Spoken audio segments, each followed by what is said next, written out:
मोदी जी तो कहें, मोदी जी के मुकाबले तो हम तो बन चुके हैं ना विश्व गुरु। यही विश्व गुरु है जिसके यहाँ प्लेन भी क्रैश हो जाता है और उसके बारे में कोई एक स्टेटमेंट भी नहीं आता है एविएशन की तरफ से, एविएशन मंत्रालय की तरफ से। तो आप कैसी विश्व गुरु की बात कर रहे हैं आप? अच्छा हाँ।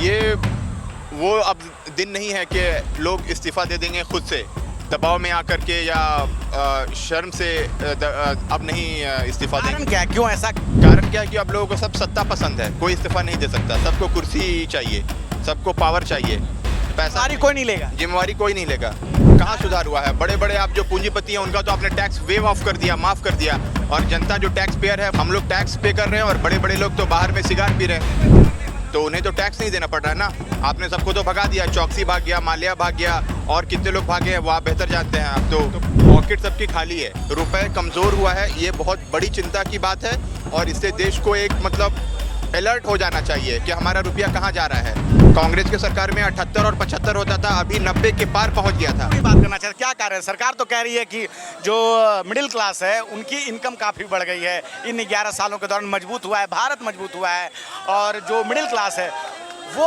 अब बहुत ज़्यादा मजबूत हो गया है, उनकी आमदनी की शक्ति बढ़ गई है। आमदनी बढ़ गई है, लेकिन आप कह सकते हैं कि डॉलर और रुपया के मुकाबले में जो डिफरेंस आया है वो पॉकेट पे सबके भारी पड़ रहा है। आपकी जो चीज़ें थी वो महंगी हो गई हैं, खुदरा हर चीज़ों की, तेल, क्रूड ऑयल हो गया, गैस हो गया, सब कुछ महंगा हो गया है, तो पॉकेट सबकी खाली है। पैसे बढ़ना, इन्फ्लेशन को जोड़ना, आप सबको जोड़ के देखेंगे तो आपके ऊपर बाज़ार में गिरावट दिखेगी, ख़रीदारी कम हो गई है, लोगों के पैकेट में पैसे नहीं हैं जो पैसे जाके रोड बाज़ार पे स्पेंड कर सकें। अभी आप खुदरा बाज़ार देखिए, पहले जो चीज़ें 50 के पैकेट में आती थी वो अब 10-10 के पैकेट में आने लगी हैं, क्योंकि लोग 50 का पैकेट नहीं खरीद पा रहे हैं, लोग अब खुदरा पैकेट खरीद पा रहे हैं। तो इस तरीके से बाज़ार में कोई बहुत बड़ा उछाल नहीं आया है, जबकि गिरावट आई है। और हमारी इकोनॉमी इतनी बड़ी है तो आपको सेल्स तो दिखेंगे कि हाँ बाज़ार चल रहा है, लेकिन गिरावट है बाज़ार में, रुपए कमज़ोर हुआ है, ये बहुत बड़ी चिंता की बात है और इससे देश को एक मतलब अलर्ट हो जाना चाहिए कि हमारा रुपया कहाँ जा रहा है। कांग्रेस के सरकार में 78 और 75 होता था, अभी 90 के पार पहुँच गया था, तो ये इससे हमें निराशा है। सरकार तो कह रही है जीएसटी के द्वारा जो है कर के मामलों में भी सुधार हुआ, टैक्स के मामलों में सुधार हुआ है।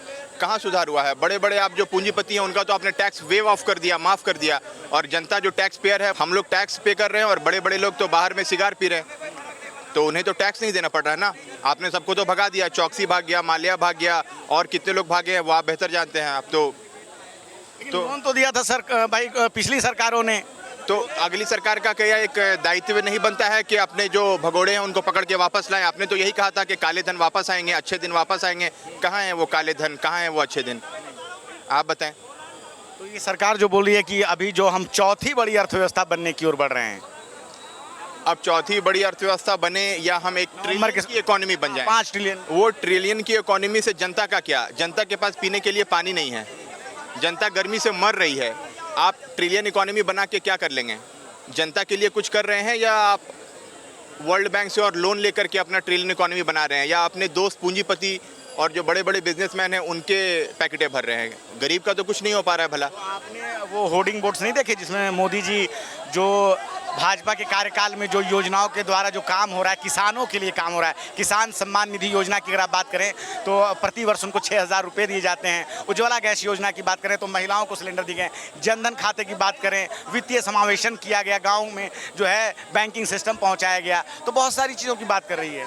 ठीक है, सरकार के इतनी सारी बात को तो मैं पूरा नहीं जानता, लेकिन 2 मुद्दों पे मैं बात करूंगा। एक जनधन जो आपका योजना है, जो गैस वाला आया था, तो गैस के इसमें खाते के ऊपर तो लोगों ने कहा कि खाते का मेंटेन करने का पैसा नहीं है, खाते मेंटेन करने के पैसे नहीं हैं और लोगों के अकाउंट माइनसेस में जा रहे हैं क्योंकि मेंटेन नहीं हो पा रहा है, बैंक उनसे एक्स्ट्रा चार्ज। मोदी जी ने तो खाता खुलवा दिया जनधन योजना के अंतर्गत कि आपके खाते फ्री में खुल रहे हैं, अभी बैंक का मेंटेनेंस चार्ज नहीं भर पा रहे लोग बोल रहे हैं कि मेरा बैंक मेरे ज़्यादा पैसा ले रहा है, पैसे भरने की औकात नहीं है, वो पैसे डालते हैं, पैसा कट जाता है। दूसरा बोल रहे किसान के मुद्दे पे, तो अगर किसान खुश होते तो उनके लिए रोड पे कीलें क्यों लगवाई थी सरकार ने, ताकि उनका जो जुलूस है वो अंदर नहीं आ पाए। जब इतना डर है सरकार से तो कैसे योजनाओं के बारे में बात कर रहे हैं? आपको तो सरकार से डर, सरकार तो किसान से डर रहा है। उनके ट्रैक्टरों को आपने कीलें लगवा दी, आपने रोड तोड़ दिए, आपने ब्रिजें तोड़ दी, तो आप किसान के लिए क्या कर रहे हैं? किसान के हित में तो कुछ नहीं कर रहे हैं। पिछले 11 साल और उसके पहले की सरकारों की बात करें तो आप एक आम आदमी के तौर पे इस सरकार को कितना नंबर देना चाहेंगे? क्योंकि इस सरकार का तो कहना है कि ये आम आदमी की सरकार है, सबका साथ, सबका विकास, सबका प्रयास। और पहले जो कांग्रेस का शासनकाल रहा है, तो आप जो है पहले का 2014 के पहले का समय और अभी के समय में एक अर्थव्यवस्था के तौर पर, आमदनी के तौर पर उसको कैसे देखना चाहेंगे? अर्थव्यवस्था के तौर पे और आमदनी के तौर पे हम पिछले सरकारों से हमारी स्थिति और ख़राब हुई है, क्योंकि पिछले सरकारों में हमारे पास बचाने के लिए कुछ पैसा होता था। अब ये सरकार कुछ बचाने नहीं दे रही है। आपका पैसा ज़्यादा खर्चा हो रहा है हर चीज़ में, from food to gas to electricity, everything is expensive. तो पहले के सरकारों के मुकाबले हमारी इकोनॉमी बढ़ी ज़रूर है, पर आम पब्लिक के लिए कोई फ़ायदा नहीं है। इकोनॉमी का एक जीडीपी का बड़ा हो जाना, लेकिन आपके पर कैपिटा इनकम अभी बढ़ नहीं पा रहा है। आपके लोगों के पास पैसे नहीं हैं। आपके दिहाड़ी मजदूर आज भी बिना रोजगार के रोड पे सो रहे हैं। तो उनके बारे में बात करिए आप बड़े लोगों के बारे में बात करते हैं। जो नई सरकार है वो बोलते हैं कि ये हुआ वो हुआ।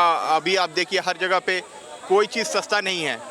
मैं दिल्ली की बात करूं या बिहार की बात करूं, कहीं भी आपको महंगाई बहुत ज़्यादा दिख रहा है। और मेरी मेन प्रॉब्लम महंगाई है कि महंगाई को कंट्रोल किया जाए, चीज़ें सस्ती हों, अफोर्डेबल हाउसिंग हो, अफोर्डेबल स्कूलिंग हो। शिक्षा के ऊपर कोई नहीं बात करता। शिक्षा है ही नहीं। आप सोचते हो कि हमारा देश का विकास हो जाएगा। लोग पढ़ने के लिए स्कूल नहीं जा पा रहे हैं। स्कूल नहीं है, स्कूल है भी तो उसमें सिर्फ खाने के लिए लोग जा रहे हैं, क्योंकि मिड डे मील मिलता है, उससे उसका पेट भर जाता है। उसको शिक्षा नहीं मिल पा रहा है जो शिक्षा हमें चाहिए। आप बोलते हैं कि हम तो विश्व गुरु बन गए। अब तो मोदी जी तो कहें, मोदी जी के मुकाबले तो हम तो बन चुके हैं ना विश्व गुरु। यही विश्व गुरु है जिसके यहाँ प्लेन भी क्रैश हो जाता है और उसके बारे में कोई एक स्टेटमेंट भी नहीं आता है एविएशन की तरफ से, एविएशन मंत्रालय की तरफ से। तो आप कैसी विश्व गुरु की बात कर रहे हैं आप? अच्छा, हाँ, एक सवाल यहाँ पे आपने अभी एविएशन सेक्टर की बात की और अहमदाबाद में जो प्लेन दुर्घटना हुई, एक खबर आ रही, अभी तक किसी मंत्री ने इस्तीफा नहीं दिया, ना ही किसी ने जिम्मेवारी ली है, ना ही टाटा के किसी कर्मचारी पे कोई कार्रवाई हुई है। जब ये घटना हुई थी, जब ये प्लेन उड़ा था, उस दौरान एक गांव का लड़का था गुजरात का, जो अहमदाबाद आता है और छत पे खड़ा था अपने किसी रिश्तेदार के यहाँ। और जब ये प्लेन टेक ऑफ करता है और जब वो बहुत नीचे उड़ रहा था तो उसने वीडियो बनाया था। और अब ये खबर आ रही है, आर्यन नाम है उस लड़के का, और अहमदाबाद पुलिस ने, ये अनह्यूमन एक्ट है। आप किसी भी ह्यूमन के साथ ऐसा नहीं कर सकते हैं। ये फ्री वर्ल्ड है। आप वीडियो बनाएं, आप फोटो लें, आपका ये अधिकार है। अब उस समय किसी प्लेन का क्रैश कर जाना, ये सौभाग्य और दुर्भाग्य की बात है कि ऐसा हुआ। पुलिस को इसके ऊपर और एक्शन लेना चाहिए। जिम्मेवारी नहीं ले रही है, ना ही किसी मंत्री जी ने इस्तीफा दिया।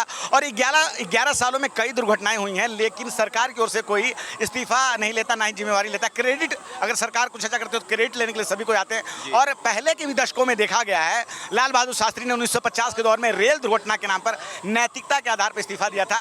ये वो अब दिन नहीं है कि लोग इस्तीफा दे देंगे खुद से, दबाव में आकर के या शर्म से। अब नहीं इस्तीफा देंगे। कारण क्या है, क्यों ऐसा क्यों? कारण क्या है कि अब लोगों को सब सत्ता पसंद है। कोई इस्तीफा नहीं दे सकता। सबको कुर्सी चाहिए, सबको पावर चाहिए, पैसा जिम्मेवारी कोई नहीं लेगा। जिम्मेवारी कोई नहीं लेगा।